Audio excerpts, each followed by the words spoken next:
ইরানকে নিয়ে সংকট যখন চরমে, ঠিক তখনই আমেরিকা এমন একটা চাল দিয়েছে যা নিয়েই আজকের এই বিশ্লেষণ। ভাবা যায় ওয়াশিংটন এই উত্তপ্ত পরিস্থিতি সামাল দিতে হাত বাড়িয়েছে তার অন্যতম প্রতিদ্বন্দ্বী চীনের দিকে। চলুন এই অবাক করা কূটনৈতিক খেলার গভীরে যাওয়া যাক। তো সবার মনে এখন সবচেয়ে বড় প্রশ্ন এইটাই, তাই না? পরিস্থিতি ঠিক কতটা গুরুতর? আমরা কি আসলেই একটা বড়সড় যুদ্ধের মুখোমুখি দাঁড়িয়ে আছি? ইরানে একটা হামলার পরেই আমেরিকা কিন্তু হঠাৎ করেই একেবারে খাদের কিনারায় এসে দাঁড়িয়েছে। অবস্থা এমন যে একটা ছোট্ট ভুল পদক্ষেপই কিন্তু একটা ভয়াবহ যুদ্ধ বাঁধিয়ে দিতে পারে। আর এই পরিস্থিতিকেই বলা হচ্ছে যুদ্ধের আগুনের মুখোমুখি হওয়া। হ্যাঁ, বিপদটা কিন্তু বেশ বড়। আর চাপটা শুধু সামরিক দিক থেকে নয়, আসল চাপটা হলো কূটনৈতিক। আমেরিকা এখন মরিয়া হয়ে চেষ্টা করছে এই জটিল পরিস্থিতি থেকে বেরিয়ে আসার একটা পথ খুঁজে বের করতে। ব্যাপারটা একটু খুলে বলি।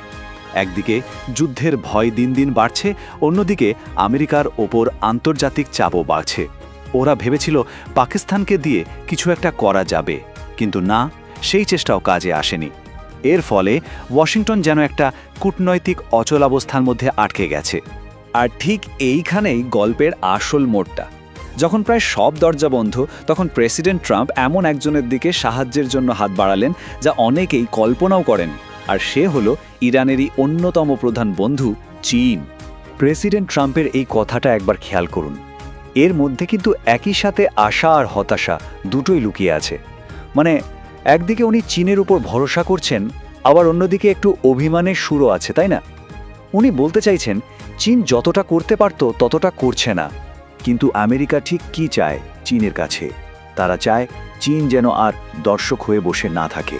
তারা চায় চীন ঠিক সেভাবে এগিয়ে আসুক যেভাবে আমেরিকার কোনো বন্ধু দেশ এগিয়ে আসে।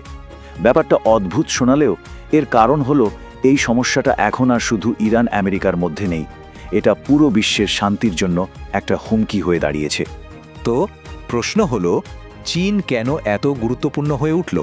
কেন আমেরিকার মনে হচ্ছে যে এই সংকটের চাবিকাঠি আসলে চীনেরই হাতে? এর কারণটা হলো ইরানের সাথে চীনের সম্পর্ক সেটা কিন্তু আজকের নয়, বহুদিনের পুরনো আর বেশ গভীর। শুধু অর্থনীতির দিক থেকে নয়, কৌশলগত দিক থেকেও তারা একে অপরের বন্ধু। ইরানের তেলের সবচেয়ে বড় খদ্দেরদের একজন হলো চীন। আবার বিপদে আপদে ইরানকে কূটনৈতিক সাপোর্টটাও কিন্তু চীনই দিয়ে এসেছে। আর এই কারণেই চীনের একটা আলাদা প্রভাব আছে তেহরানের ওপর। কিন্তু চীন কি করছে? চীন কিন্তু খুব সাবধানে পা ফেলছে। ওরা একটা ব্যালেন্স রাখার চেষ্টা করছে। মানে ওরা ইরানের সাথে বন্ধুত্বও নষ্ট করতে চায় না, আবার আমেরিকার বিরুদ্ধেও যেতে চায় না। কিন্তু আমেরিকা বলছে এই নিরপেক্ষ থাকার সময় আর নেই, তাদের এখন সরাসরি মাঠে নামতে হবে। তেহরানকে চাপ দিয়ে আলোচনা টেবিলে ফিরিয়ে আনতে হবে। তো এইরকম একটা টান পরিস্থিতিতে একটা খুব গুরুত্বপূর্ণ বৈঠকের কথা শোনা যাচ্ছে। বলা হচ্ছে এই একটা মিটিংই হয়তো ঠিক করে দেবে এই সংকটের ভবিষ্যৎ কী হতে চলেছে। তাই সবার নজর এখন সেদিকেই। আর বৈঠকটা কাদের মধ্যে জানেন?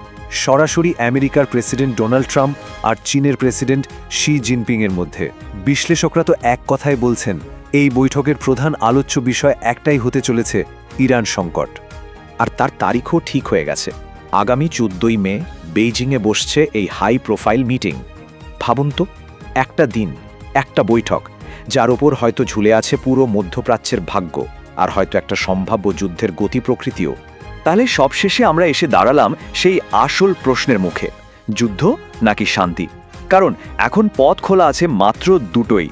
একটু সহজ করে ভাবি চলুন। পথ নম্বর 1, যদি চীনের মধ্যস্থতা সফল হয় তাহলে কি হবে? উত্তেজনা কমবে, ইরান হয়তো আবার কথা বলতে রাজি হবে। আর পথ নাম্বার 2, যদি চীন তার ওই ব্যালেন্সড খেলাটা চালিয়ে যায় আর আমেরিকার এই চেষ্টাটা ব্যর্থ হয়, তাহলে কিন্তু বিশ্ব আরও একটা বড় যুদ্ধের দিকেই এগিয়ে যাবে। তাহলে শেষ প্রশ্নটা কিন্তু থেকেই যাচ্ছে, এই যে এত কূটনৈতিক দৌড়ঝাঁপ, এত চেষ্টা, এটা কি আসলেই যুদ্ধের আগুন নেভাতে পারবে, নাকি উল্টো বিশ্বকে ঠেলে দেবে আরও বড় একটা সংঘাতের দিকে? এর উত্তর সেটা হয়তো সময় বলে দেবে।